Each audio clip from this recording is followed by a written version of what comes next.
বিমানে করে রাজধানী দামেস্ক ছেড়েছেন সিরিয়ার প্রেসিডেন্ট বাশার আল আসাদ। তবে তিনি দামেস্ক ছেড়ে কোথায় গেছেন সেটা তাৎক্ষণিকভাবে জানা যায়নি। এদিকে দেশটির রাজধানীতে প্রবেশ করতে শুরু করেছে বিদ্রোহীরা। রোববার ৮ ডিসেম্বর সকালে বার্তা সংস্থা রয়টার্সের বরাতে বিবিসির সরাসরি সম্প্রচারে তথ্য জানানো হয়েছে।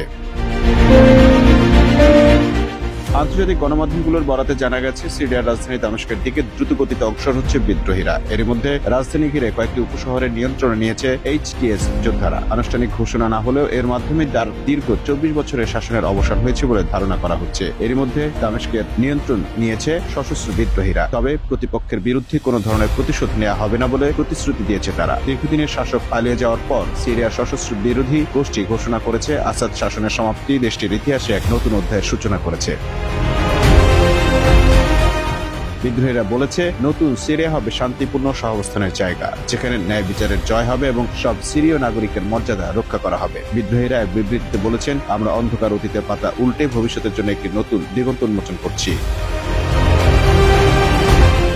এদিকে আপাতত সরকারি প্রতিষ্ঠানগুলো প্রধানমন্ত্রীর তত্ত্বাবধানে থাকবে বলে ঘোষণা দিয়েছেন ইসলামপন্থী বিদ্রোহী গোষ্ঠী হায়াত তাহরির আল শাম এর নেতা আবু মোহাম্মদ আল জোলানি। এক টেলিগ্রাম বার্তায় তিনি এই ঘোষণা দিয়ে বলেন, এখন বিদ্রোহীরা দামেস্কের কোনো সরকারি প্রতিষ্ঠানে প্রবেশ করবে না। বিমানে করে রাজধানী দামেস্ক ছেড়েছেন সিরিয়ার প্রেসিডেন্ট বাশার আল আসাদ। তবে তিনি দামেস্ক ছেড়ে কোথায় গেছেন সেটা তাৎক্ষণিকভাবে জানা যায়নি। এদিকে দেশটির রাজধানীতে প্রবেশ করতে শুরু করেছে বিদ্রোহীরা। রোববার ৮ ডিসেম্বর সকালে বার্তা সংস্থা রয়টার্সের বরাতে বিবিসির সরাসরি সম্প্রচারে তথ্য জানানো হয়েছে। আন্তর্জাতিক গণমাধ্যমগুলোর বরাতে জানা গেছে, সিরিয়ার রাজধানী দামেস্কের দিকে দ্রুতগতিতে অগ্রসর হচ্ছে বিদ্রোহীরা। এর মধ্যে রাজধানী ঘিরে কয়েকটি উপশহরের নিয়ন্ত্রণে নিয়েছে এইচটিএস যোদ্ধারা। আনুষ্ঠানিক ঘোষণা না হলেও এর মাধ্যমে তার দীর্ঘ ২৪ বছরের শাসনের অবসান হয়েছে বলে ধারণা করা হচ্ছে। এর মধ্যে দামেস্কের নিয়ন্ত্রণ নিয়েছে সশস্ত্র বিদ্রোহীরা। তবে প্রতিপক্ষের বিরুদ্ধে কোনো ধরনের প্রতিশোধ নেওয়া হবে না বলে প্রতিশ্রুতি দিয়েছে তারা। দীর্ঘদিনের শাসক পালিয়ে যাওয়ার পর সিরিয়ার সশস্ত্র বিরোধী গোষ্ঠী ঘোষণা করেছে, আসাদ শাসনের সমাপ্তি দেশটির ইতিহাসে এক নতুন অধ্যায়ের সূচনা করেছে।